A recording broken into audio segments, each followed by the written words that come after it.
Is there a decision that you need to make? Is there several decisions that you need to make? Are you aware that your exhaustion or your desire to take a nap might be because of unmade decisions? That is what I have discovered. In fact, now when some of my clients come to me and say, I'm exhausted, I'm like, well, do you need to take a nap? Or do you need to make a decision? So that is what we're going to dive into today. I'm going to help you as a fellow person who has struggled to make to make decisions. Um, I had to just develop a framework, and I want to share that framework with you. It's 5 steps so that you can go from I don't know what to do about this to I like this situation. I mean, I like this decision that I made. I feel confident about this decision that I made. It's a really big promise, but our confidence does not come from knowing we made the right decision. Our confidence, I believe, comes from knowing that we made an intentional versus an impulsive decision. And by intentionally planning on not beating ourselves up, right, if we or wishing that we would have made it differently. So that's actually step number 5, and I don't want to get into it, but I'm going to explain in this live stream, which I need to make sure that the volume is turned up. So 1 second while I do that. And I just, okay, there it is. So a wise decision is not, I think a wise decision is a decision that makes us wiser. Even if it didn't turn out the way that we kind of hoped that it would, or we kind of thought that we would, because in the process of making the decision, we became wiser and we'll be able to make a better decision. And that's also why it's sometimes hard to make a decision is we're trying to make the best decision right out of the gate. And so because we're afraid of not making the best decision or we're afraid of making the wrong decision, then we default oftentimes to making no decision. And many, many, if not most times, no decision is the worst decision that we can make because we just remain where we're at. We're not gaining new information. We're not taking action. We just feel stuck. So get ready. 5 step framework for making decisions confidently, for becoming a confident decision maker. And also, well, I'll get into that in just a second. But in case we're meeting for the very first time, my name is April Bragg, and I am a clarity coach. And I help women simplify their lives, their homes, and their businesses so that they can stop feeling like they're pulled in 1,000 directions and they can finally enjoy their success. And to simplify your life, your home, your business, you're gonna have to become a confident decision maker. Like the very first stage is we're gonna get clarity and we're gonna declutter a lot. We're gonna declutter the unnecessary in our life so we have room for the best. But decisions are hard. And it's so there's a lot of pressure and a lot of times we want to put the responsibility of the decision to somebody else and relieve ourselves of that responsibility. And that's not always the best option. That's why there's a Bible verse that says, "In the multitude of counselors, there is safety." As in, yeah, if we go around and we get consensus and 100 people agree 100% on this is the decision, then if that decision uh, doesn't work out, then you can't actually point fingers. We all agreed on this. So there's a point when, making a decision is saying, I am taking responsibility over the outcome of the decision. So that is one of the reasons why it makes it hard. But another reason and why it makes it hard, it leads me to my very first step of the framework, is sometimes we're not even aware of what the decision is that we need to make. So that's why I like to use step number 1. Identify the decision that needs to be made. This is the clarity stage.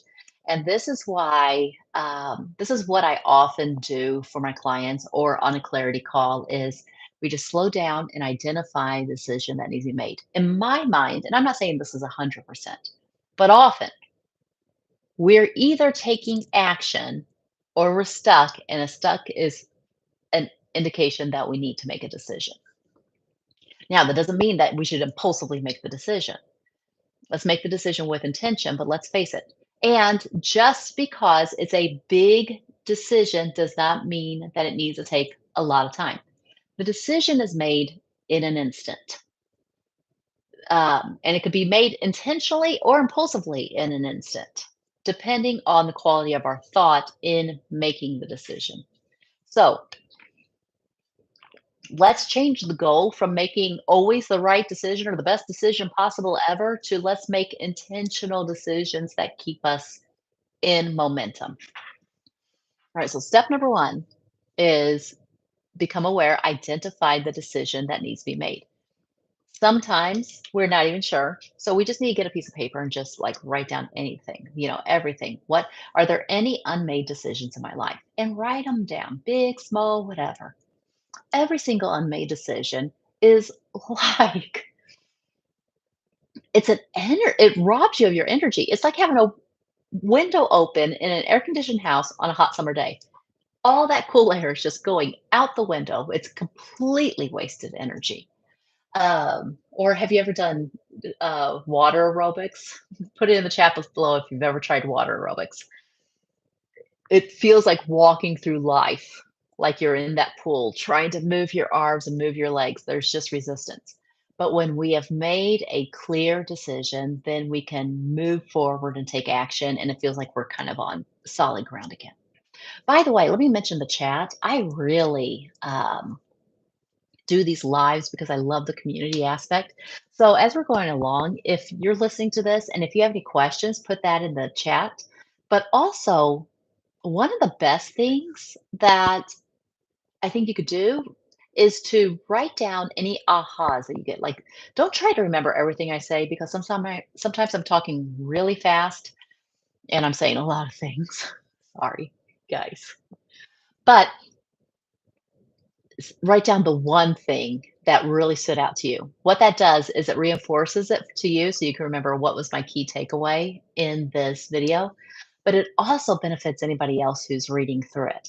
And full disclosure, it helps me in the algorithm to get more views. And so I appreciate you taking the time to leave comments. But I also just get a kick out of knowing what you're thinking as I'm talking. So anyway, I love live interaction or even after the fact interaction if you're catching the replay. Okay. Step number one, identify the, sorry, I need to pull up my notes because I've kind of lost them. Identify the decision that needs to be made. So anytime we're saying, I don't know what to do about, oh, it sounds like there's a decision that needs to be made. What is the actual decision? This is my favorite question to ask clients. What are we actually solving for here? Let's say you're overwhelmed. Maybe it's, do I commit to this business idea or do I tweak it? Or, I don't know what to do about my kids. What are we solving for here? Oh, well, they're struggling in this area. When we start asking this, what am I solving for here? Now we're getting to the meat of the issue. And sometimes we find out just in this that this is not even there's no decision to be made, or there's no decision that we need to make. Like this is somebody else's decision. So by just identifying what am I solving for here? What is the decision to be made? Then we will know better how to proceed. Okay, then step number two is awareness. Sometimes we know what we want to do. We're just not ready to commit to it for a number of reasons. So let's ask this question. What is holding me back? What's making it hard to make the decision? This is when, by the way, don't do any judgment here, okay? It's just hard because it's hard, no matter what you say. So maybe you say, "Well, I'm afraid about the cost," or "I'm afraid of what people will think," or "I'm afraid if I make this decision, there's no turning back." Great. Put all that there. Sometimes what's holding you back is lack of information, like, "Well, I don't feel like I have enough information." Now, I will say this, you will never have 100% of the information that you need to make the very best decision possible. I shouldn't say it that way. You will. It'll be after the fact. Hindsight is 20/20. We're always operating in a little bit of a vacuum. Like we're not omniscient. We can't know everything. But we can gather a reasonable amount of information, like, with what I know about the world or what I know about the stock market or with what I'm aware of now or and asking other people, which by the way, this is where it is very, very beneficial to have other people's inputs because sometimes where our awareness, we only see it as like black and white, like there's only these two options. Whereas somebody else might say, well, what if there's a third way? And that's another thing that I always like to ask. What if there's another way? What if there's an option to have this and that? Is that even possible? We forget to ask that ourselves. We have to be really intentional to practice that question. But other people will sometimes ask that to us. I know that I remember to ask it to my clients way more than I remember to ask it to myself. But what's holding you back? So this is identifying all the obstacles that are making it difficult to make a decision. It's going to be an unpopular decision no matter what I decide. And that's hard. It really is. But it's good to know because now you'll know why is it hard. Okay. Now, step number 3 is oh, and by the way, before I move on to number 2, I mean number 3, on step number 2, what's holding you back and making a decision? Listen, if it's a tiny decision, like picking a restaurant, picking a nail color, picking an outfit to wear, and it's not going to matter in 5 minutes or 5 days from now, then just make it. Like just decide I'm gonna like it, we'll just there's no wrong decision here, this or that. I'm gonna choose it, I'm gonna like it. So, do not waste your time, your energy on decisions that are small in the big scope of life. I told my daughter one time, because I used to struggle with this so long, and I was shopping for a bedspread, and I used to be the type that and sometimes still am. I just want to see all the options out there and then I'll make a decision. Well, that's all fine and good until you realize I can't possibly see all the options for bedspreads anymore. And so I decided I am going to just go to Target and see if they have anything that is good enough for the next year or two on the bedspread. And if I don't like it for a year or two, then I can change it out.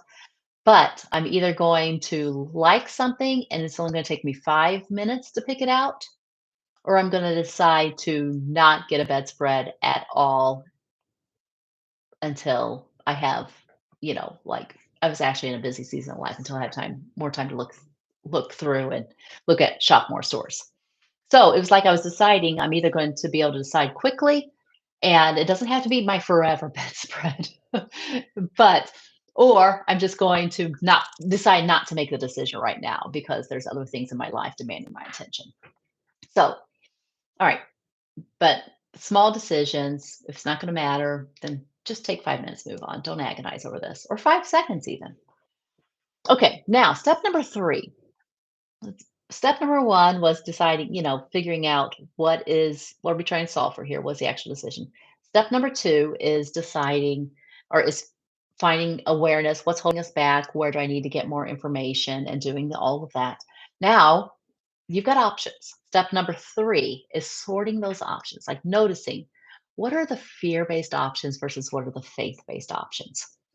This is really, really important because some of us, our natural instinct is just to never risk loss. And so we're like, I'm just going to stay here. I'm not going to do anything, not going to change, not going to, because, um, you know, I don't want to lose anything. I just want you to notice, okay, that some of these are fear-based options, some are faith-based options. So fear has us staying put, not changing. It has us maybe burning resources, time and energy to guard what's ours versus faith-based options have us moving towards the future and taking on risk for the opportunity it brings. Notice that. Notice that. Notice which one you're leaning into. So fear says, I don't want to lose money or I don't want to mess up. Faith says, if this works, it could be amazing. But let me say this, gr- great decisions don't usually come from fear. Fear keeps us in the status quo. Now, maybe the status quo is better than all the alternatives. But notice that fear doesn't lead to growth. Fear doesn't lead to expansion. Keeps guarded. Fear keeps stuck. It's faith that moves us forward. Now, what here is another thing. And I want to say very, very clear. I think when I say faith, some people think impulsive. Like I was talking to a friend and she was saying, I was saying, what are the decisions you want to make? And she says, "Well, I'm trying to decide if I want to give up my job to go full time into my business." And we might say, well, fear would say, "Keep your job," and faith would say, "Go all in, jump off the cliff." Whoa, maybe that's impulsive also. I'm not saying it's not always faith, and I'm not saying it's always impulsive, but I am saying maybe there's nuance. Like maybe it's possible. Maybe faith that says, what if it's possible to build a business part time while keeping my job security that benefits me a lot? Would I want to explore that? Faith doesn't always mean going Geronimo and jumping off the cliff. Sometimes it does, but not always. Okay, so maybe faith is realizing it will require more of me, but I believe I could grow a business on the side while still keeping my job. What if that's possible? If you're saying, what if that's possible? That shows you that you are in the faith mode. Okay. So be aware of the fear versus faith factor when making your decision. Notice the energy that you're making your decision in. I say always step into faith, and faith is kind of like, even though I'm aware of the fear, I want to move forward anyway. Fear usually has us saying, it's better not to make a decision. Honestly, now that I think about it, many times fear just has us negating out of the decision. So being aware of it. Okay, so now step number 4 is make a choice. Yep, it's go time. It doesn't matter how long, if it's taking you 5 minutes or 15 minutes or, a couple of days to think through this. This is the point where you can make a decision. Now, notice you don't feel confident. It's still it's still there's unknowns. And that's the thing. We won't feel confident. Confidence is not something that comes, like we don't need confidence to make a decision. We do need confidence that we will make the decision work. So, I think sometimes we mix up confidence with certainty and we're looking for certainty, as in, like I would like guarantees that if I make this decision, it will work out. I'm going to say something super controversial right now. Hang on to your seats. I think a lot of Christians will say they want to know God's will and they want to make a decision aligned with God's will because they are afraid of getting it wrong. And right versus wrong, like we are looking for certainty rather than faith. And the Bible is the Christian walk is all about building up our faith. So, you know, this is why God doesn't just descend upon us or write in the sky or spell it out in black and white, the very best decision to make all the time. Why? Because there we need the growth.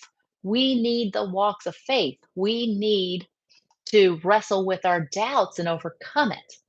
The goal of the Christian walk is not to be mistake free. The goal is to make the mistakes and learn from them. So, a wise decision is a decision that makes us wiser, even if it's also a decision that we would not repeat again. Okay, so you've got the clarity, you've aired your dots, you've aired your dots, you've aired your doubts, and you're weighing fear versus faith. Now pick. Don't overthink it. You'll never have 100% of the info that because hindsight is what's 2020. We're not psychics. We're not omniscient. But any decision beats no decision. So pick, act on it, and then in the making the decision, then we can make it better or make it work. As Yoda says, do or do not. There is no try. Um, so we'll learn, we'll grow. So, do you have a decision that you need to make? And feel free to put that in the chat and then work this process out. I'd love to see what you got. But one of the other things that we can do when we're making the decision is we can decide how long we're going to walk down this path and what we're expecting to come. So, for example, if you're making a business strategy, you could say, I am making a decision to implement this business strategy. And also, I am going to give it 6 months to see if it brings me more clients or more revenue. And if it does not bring me a 20% or a 50% or 100% more, then I am willing to look at a different strategy or reconsider or see if we need to make adjustments. So that's make the decision, but I'm not saying that, listen, we're not making decisions for all of eternity here. There's only one or two decisions that are lifetime decisions. Most of them we've got room to renegotiate, repivot, refine, really.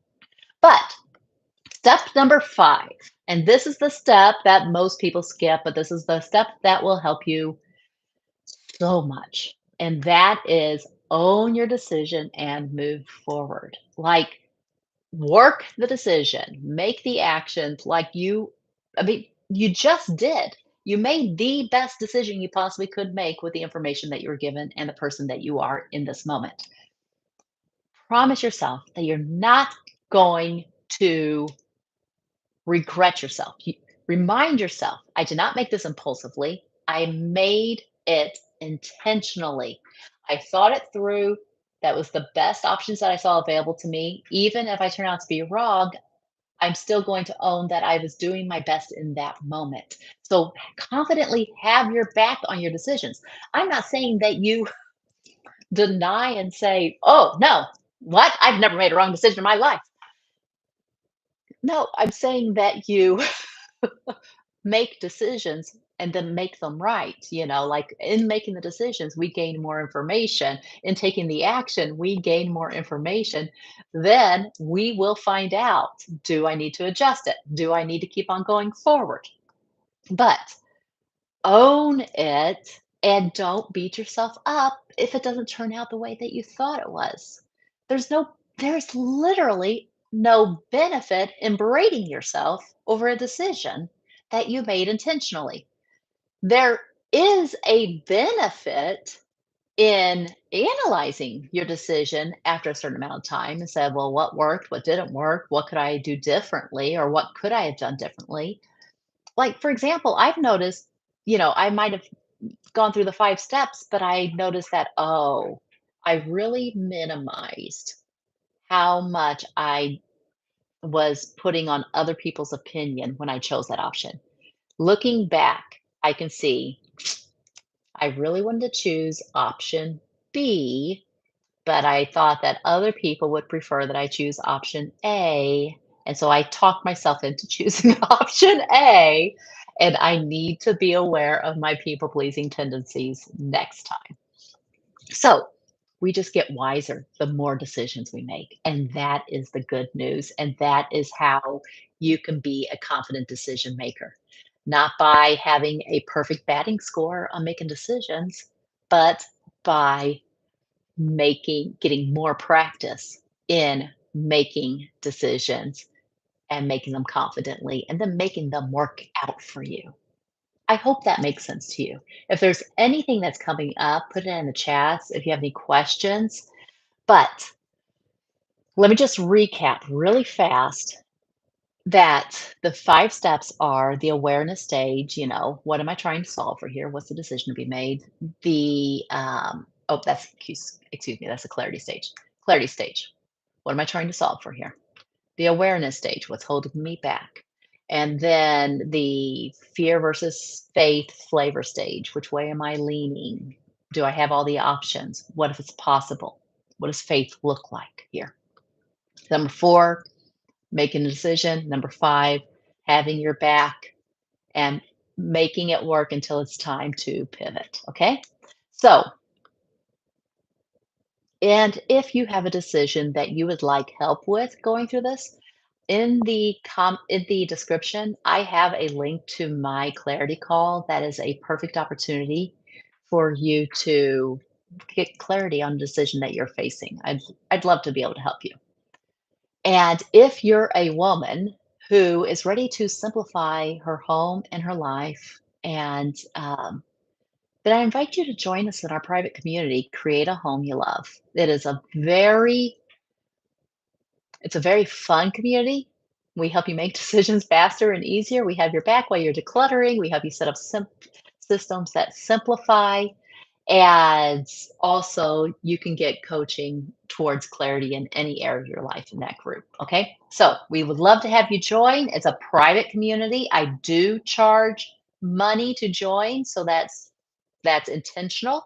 That's so that I only have women who are ready to show up and make a difference in their own lives. We don't have any, stalkers or lurkers or, any of that ridiculous nonsense. And we do have this fun little thing where after you become a member, if you have a friend that you want to refer in, you can get 40% of the cost of the membership paid to you as a referral fee, which means that if you invite 3 friends in, then your membership is free. So anyway, check that out. That link is in the description below. So, but it's only for women, okay? And it's only for serious women.